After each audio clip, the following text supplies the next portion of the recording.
ये सोचिए, सन 1889 की सर्दियों की एक सुबह, बंगाल का एक छोटा सा गांव मोहानपुर। गांव के चारों ओर धुंध की चादर, खेतों में ओस से भीगी घास और मिट्टी के घर के अंदर जन्म ले रहा है एक बच्चा, जिसे एक दिन पूरा भारत जानने वाला है आजादी के सबसे कम उम्र के शहीद के रूप में। उस बच्चे का नाम था खुदीराम बोस। 3 दिसंबर 1889 मिदनापुर जिले के इस छोटे से गांव में उनका जन्म हुआ। पिता थे त्रैलोक्यनाथ बोस और माता थी लक्ष्मी प्रिया देवी। लेकिन किस्मत बहुत जल्दी ही बेरहम हो गई। छोटी उम्र में ही उन्होंने अपने माता पिता को खो दिया। अनाथ होकर वे अपनी बड़ी बहन अपारूपा के पास पले बढ़े। लेकिन कहानी यहीं खत्म नहीं होती। बचपन से ही खुदीराम की आंखों में क्रांति की ज्वाला जलने लगी थी। वो एक साधारण गांव के लड़के थे, लेकिन आम बच्चों की तरह उनका मन सिर्फ खेल कूद में नहीं लगता था, बल्कि वे देशभक्ति की किताबें, क्रांतिकारियों की कहानियां और अंग्रेजों के खिलाफ विचारों में खोए रहते थे। उन्हें समझ आ चुका था, देश आजाद होगा, लेकिन उसके लिए खून बहाना पड़ेगा, अपना खून। बचपन की वही जिज्ञासा और विरोध की आग धीरे धीरे असली रास्ते पर उतरने लगी। 1902-3 के आसपास पूरा बंगाल उथल पुथल में था। एक के बाद एक नौजवान अंग्रेजी हुकूमत के खिलाफ हथियार उठा रहे थे। उसी समय खुदीराम के जीवन में आए 2 महान व्यक्तित्व, अरविंद घोष और बारिंद्र कुमार घोष। उनकी बातों से, उनकी आंखों में देखे सपनों से खुदीराम के मन में जन्म लिया अटूट संकल्प ने, देश को आजाद करना ही होगा। उन्होंने जुड़ाव किया उस समय के सबसे साहसी क्रांतिकारी संगठन से, युगांतर। यहीं से शुरू हुई उनकी असली लड़ाई। सिर्फ 15-16 साल की उम्र में ही वे अंग्रेजों के खिलाफ अखबार बांटना शुरू कर चुके थे, क्रांति का संदेश फैलाने लगे थे। रात की अंधेरी में गुप्त मीटिंग, हाथों हाथ छपने वाले पर्चे और पुलिस की नजरों से बच निकलने का रोमांच। खुदीराम का हर दिन बन गया था एक रोमांचक लेकिन खतरनाक सफर। पुलिस ने उन्हें कई बार पकड़ भी लिया, पर उम्र कम होने के कारण चेतावनी देकर छोड़ देती थी। पर वो चेतावनी जैसे उनके कानों में गीत की तरह गूंजती कि अभी भी समय है, पीछे हट जाओ। लेकिन खुदीराम पीछे हटने वाले नहीं थे, बल्कि हर बार गिरफ्तारी के बाद छूटने पर उनके मन में जन्म लेता और भी बड़ा और भी डरावना प्लान। अब खुदीराम की आंखों में उभर आया एक ही लक्ष्य, ब्रिटिश शासन का सबसे डरावना प्रतीक, मजिस्ट्रेट किंग्सफोर्ड। एक निर्दयी, अत्याचारी अफसर जो क्रांतिकारियों को निर्ममता से सजा देता था। उसका नाम सुनते ही युवाओं के दिलों में भड़क उठती थी गुस्से और बदले की आग। 1908 में खुदीराम ने ठान लिया, अब किंग्सफोर्ड को खत्म करना ही होगा। यह अब सिर्फ एक योजना नहीं थी, यह था बदले का संकल्प। दिन और तारीख तय हुई, 30 अप्रैल 1908। स्थान मुजफ्फरपुर। शाम का अंधेरा उतर चुका था। अदालत से लौटते हुए किंग्सफोर्ड की गाड़ी धीरे धीरे सड़क पर आगे बढ़ रही थी।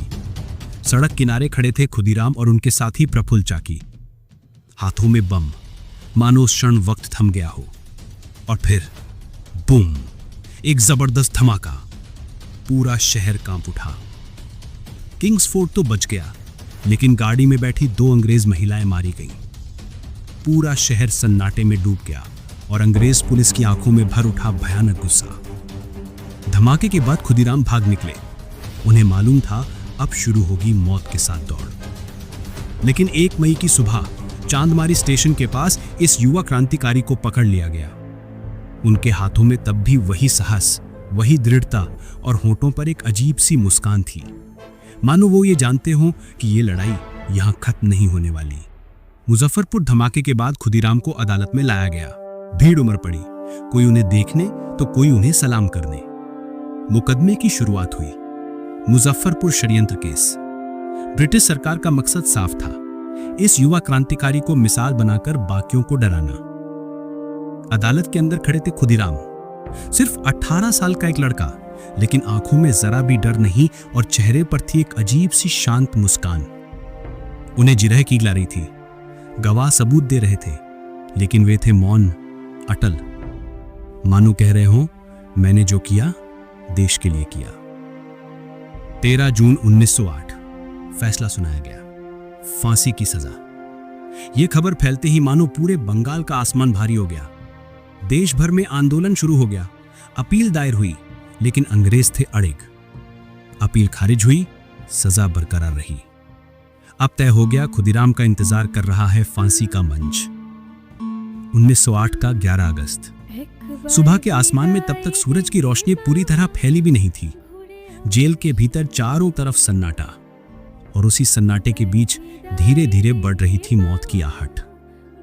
सिर्फ 18 साल 8 महीने की उम्र में खुदीराम तैयार थे देश के लिए प्राण देने को। जेल के फाटक के बाहर भीड़ उमड़ आई थी। किसी की आंखों में आंसू, किसी के हाथ में छुपे हुए फूल और किसी के होंठों पर दबे दबे नारे। वे फांसी के मंच की ओर बढ़ रहे थे, हल्के मगर दृढ़ कदमों से।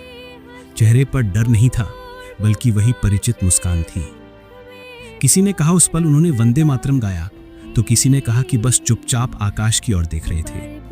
और फिर रस्सी खिंच गई। बंगाल ने खो दिया अपना सबसे कम उम्र का शहीद।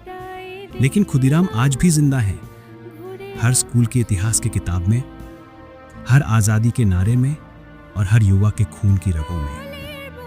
फांसी की रस्सी तो बहुत पहले उतर चुकी है, लेकिन इतिहास के पन्नों पर खुदीराम की वो दृढ़ मुस्कान आज भी चमक रही है। सिर्फ 18 साल का एक किशोर, जिसके हाथ में ना सत्ता का राजदंड था, ना कोई सेना था, तो बस एक असीम साहस और एक ही सपना, आजाद भारत।